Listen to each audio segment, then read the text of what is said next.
Let's have our canvas element respond to any user interaction. We're going to be listening for the mouse movement. So whenever the mouse is moving on top of the canvas element, it's going to be drawing a line. So that's what we're doing with JavaScript code in this lesson. We've selected the canvas element, and what we want to do is we want to add some interaction within the page. So we've got our canvas object there, and using JavaScript, we're going to use canvas and add an event listener to the whole canvas element from the page, and listening for a mouse move event. So let's set that up. So whenever the mouse is moving on top of the canvas, and then within this function, this is where we're going to have our canvas content. So let's set the value of x, take the event off, set x value, and we need to capture the event value, so we can just capture it as e.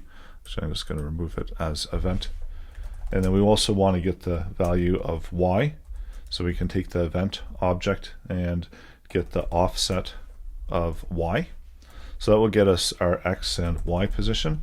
Right now we'll just log it out into the console so you can get a better sense of what's happening. So there we're just outputting the value of x and y, and this should actually be lowercase.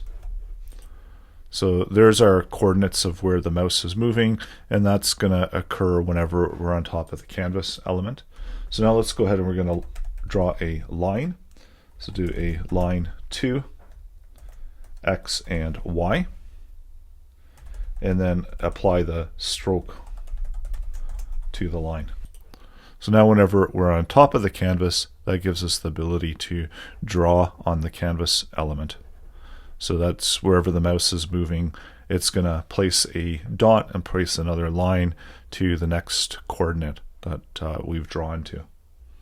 So that's how you can create some user interaction and have the canvas element respond to user interaction.